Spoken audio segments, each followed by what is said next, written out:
This beauty right here is one of the most wanted, most unattainable cars in the world. I'm looking at the Mercedes C111, one of the world's rarest cars that inspired a generation. And I'm going to show you why this engine was considered revolutionary and why the C111 is dubbed the car money can't buy. Mercedes has invited us to a private airstrip for me to be one of the only people in 50 years allowed to drive this legendary car. Oh, all right, that's probably my first and my only drive. And not only that, we're going to see how it inspired the latest Mercedes Vision 111 concept car. While we're talking about exclusive and crazy cars, go check out my new auction platform, spxcars.com. That is where you can get your hands on some of the coolest cars in the world. Myself and my team will take care of you, and who knows, maybe we can convince Mercedes to put this up for auction too. The end of the 1960s. A time marked by incredible tech innovations and achievements for humanity. 3, 2, 1, 0. All engine running. Such as the first ever moon landing in 1969. Contact. Okay, Houston, the Challenger has landed. This decade was also special for cars, with a good amount of experimentation happening amongst manufacturers. My auction team has estimated this car to be worth between 20 to 30 million dollars, and guess who gets to drive it today? Me. Don't tell anyone, it's me. This car has never been for sale. It came out in 1970 and Mercedes has owned it every single year since then.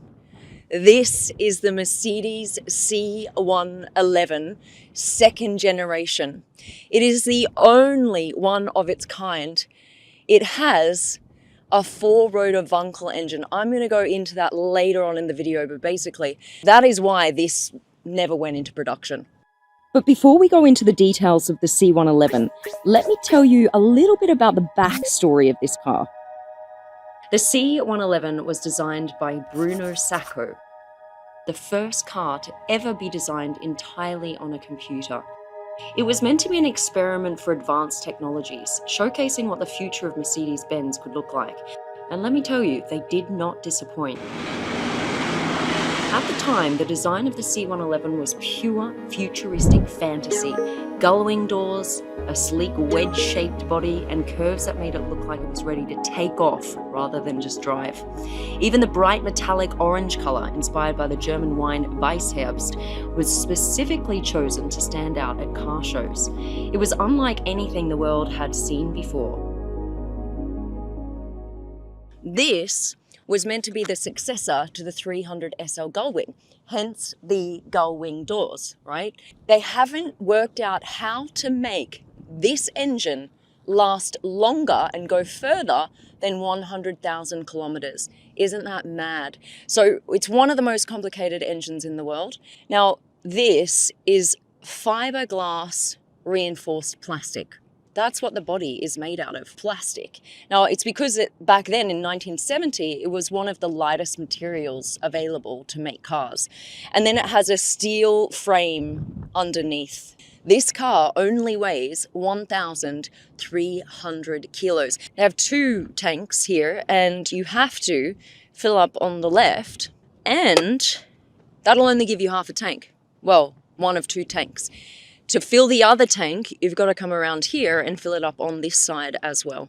Now, I'm just going to show you what's in the back and explain what is going on here, all right? This is how we open it. See this? There's a little lever. All right, there we go. Thank you. All right, here we go. Here is your 4-rotor Wankel engine. They made about 17 different models of this car to try and work out how to make this Wankel engine work. Why did they even try to put a Wankel engine in the car? Because, interestingly, back then, a lot of car manufacturers thought the Wankel engine was the next best engine. It was going to take over and move us forward into the future, but that didn't happen.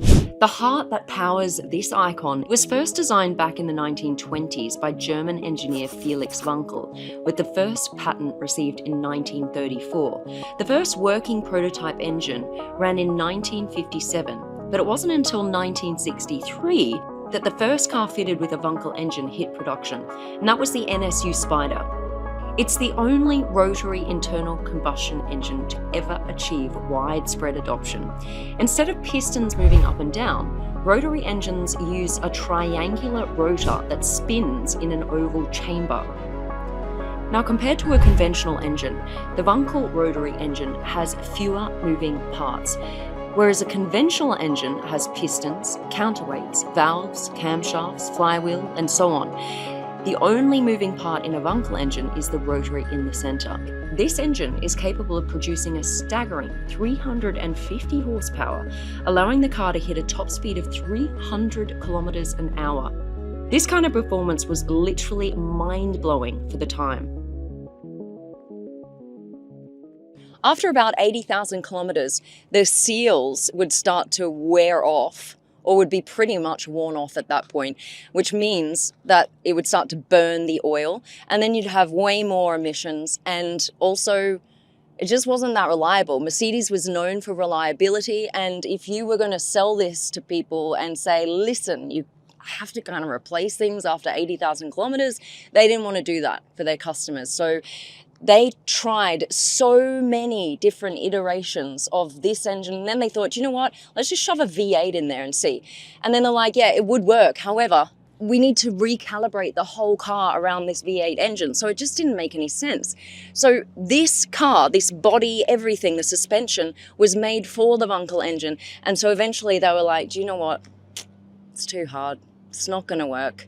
Look how tiny this engine is, right? So they were thinking, this is going to be the future. You've got this space now for luggage here. So what they actually did was put in a little boot compartment here, and then they performed what was called the butter test. They put a stick of butter in the boot just to see, okay, can people actually put like groceries in the boot right next to the engine?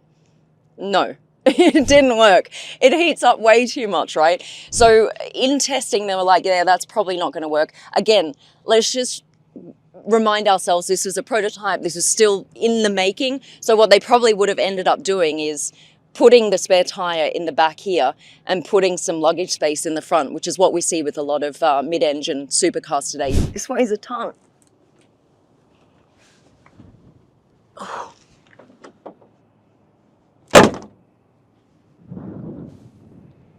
Beautiful gull-wing doors. We love, these are very heavy because they're still, you know, prototype type doors. Let me show you in all its glory. I will close these doors for you so you can see. Actually, look, so there's a little lever here, like a little leather handle. You pull this down and then you have to hold the door because it's quite heavy. Okay. And then drop it. All right, so this is what it looks like with the doors closed. Not as cool as with the doors open, but let me show you what is cool. This little button. Oh, the eyes come out. I love that. I wish that had come back as a feature. So cool.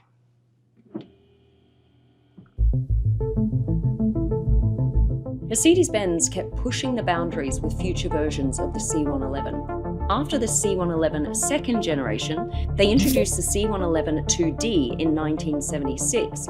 This version was all about fuel efficiency and speed, but with a twist. It was now powered by a 5-cylinder turbocharged diesel engine. The goal was to break speed records while proving that diesel engines could be both powerful and efficient, and they succeeded big time. The C111 2D shattered a shocking 16 world records, including hitting a top speed of over 300 kilometers an hour on the Nardo test track in Italy. For a diesel engine, that's practically unheard of even today. The following version, the C111-3, came in 1977. This model took things even further with a 230 horsepower 5-litre turbo diesel. This was all about going over 300 kilometers per hour, and of course, it did just that, hitting a top speed of 325 kilometers an hour and averaging an incredible 314 kilometers an hour over a 12-hour session. It also looked different to the previous C111s. The metallic orange was gone and the shape was even more futuristic and aerodynamic. It even had a rear fin to increase stability. Now, the final version of the C111 was the 4th iteration, which Mercedes presented at the end of the 70s. With diesel having reached its performance limits in the previous generation, the C111-4 featured a more powerful turbocharged 4.8-litre V8 engine, which packed an incredible 500 horsepower. The aim was to hit 400 kilometers per hour, so they had to rethink the design drastically. The result was something that looked more like a plane than a car, with a huge front spoiler, low-mounted rear wings and 2 vertical fins. Yet another record was beaten, with the C111-4 hitting a top speed of 404 kilometers an hour.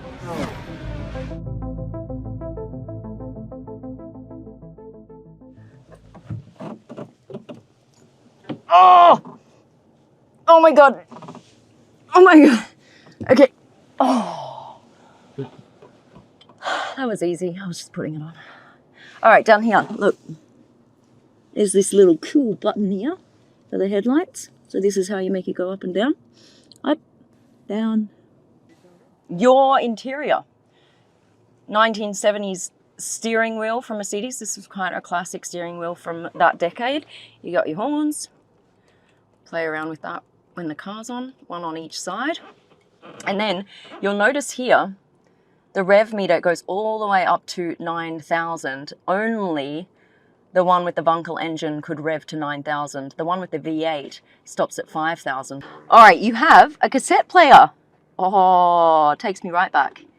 Now, this was only coming out in cars in 1970. So this would have been like super, super top of the line tech in a supercar.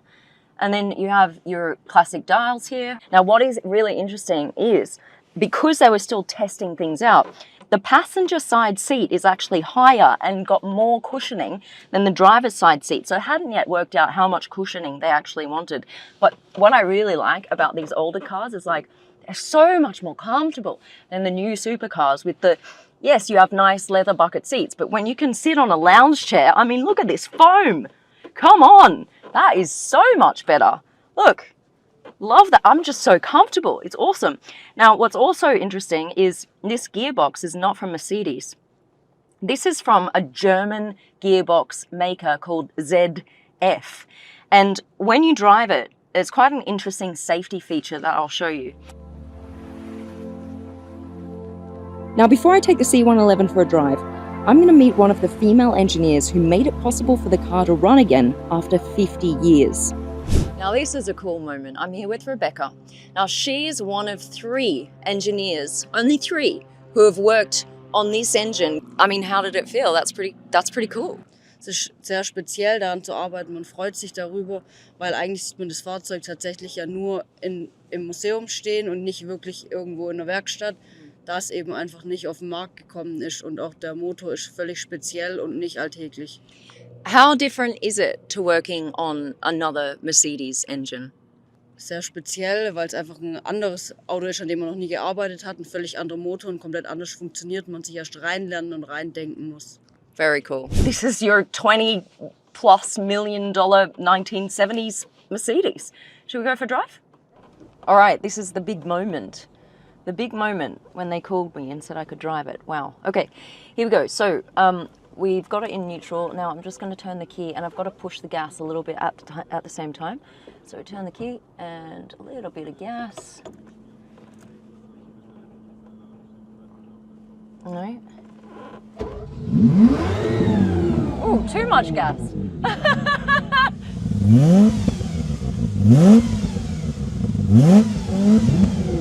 So these Bunkel engines are known for having a great sound when you rev. Okay, so there's a button here. You push this in and you take it down into first. And off we go. It's very easy, very easy. Now it feels best when you get over about 2,000 revs.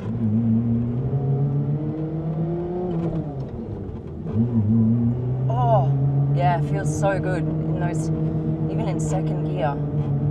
Here we go. Whee! This is a cool car to drive, guys. It's quite easy, I have to say. You could hear the engine, but it's not overly loud, like you're not gonna go deaf. I could actually picture this as like a daily, like really, honestly, it's that easy. It's not too loud either, not too loud.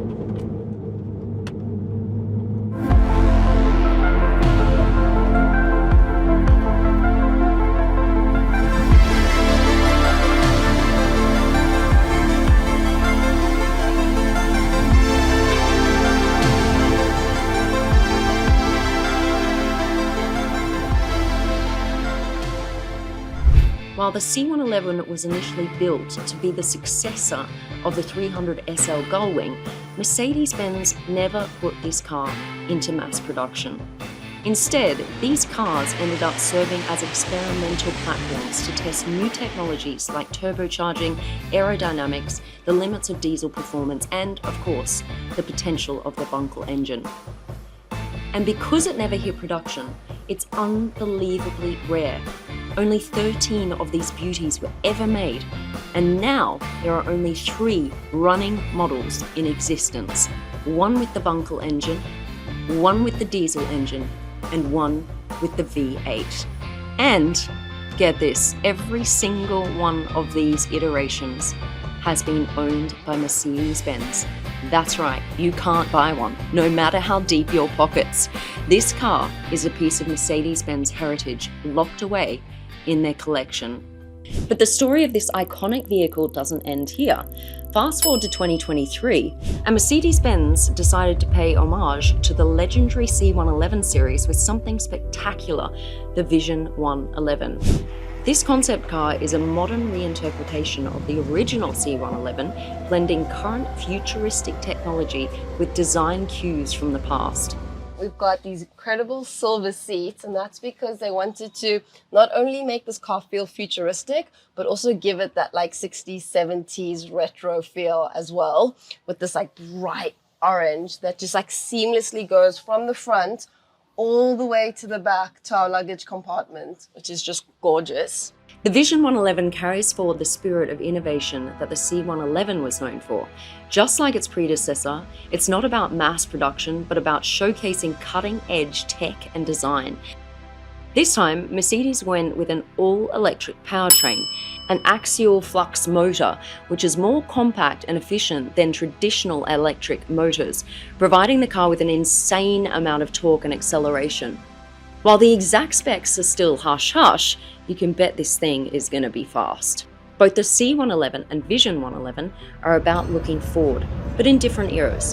One in the age of rotary and diesel experimentation, and the other in the era of electrification and digitalization. This car is so beautiful. In paying respect to its roots while also embracing the future, Mercedes-Benz is bridging the past and the present, showing us that they're still at the forefront of automotive innovation, just like they were in the late 60s and 70s with the original C111. The C111 became an experiment, a test lab on wheels, and a car that was ahead of its time in almost every way. With its futuristic design, innovative Bunkel engine, and supercar performance, it remains one of the most fascinating vehicles ever created by Mercedes-Benz. All right, that's probably my first and my only drive of this incredible car because it's so special. Only one in the world.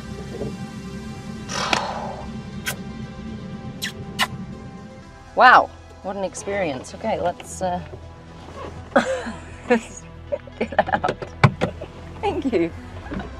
Although I wouldn't mind living here, it's not bad at all. Massive thank you to Mercedes for this incredible experience. Wow, what a phone call. Thank you, thank you, thank you. And thanks to you guys for watching. And I hope you enjoyed this, because I did not know that this is something that was gonna come. I did not know. I had a lot of fun. I hope you did too. I hope you learned a lot about the Bunkel engine like I did. And we'll see you next time. Love you. Bye, we're out.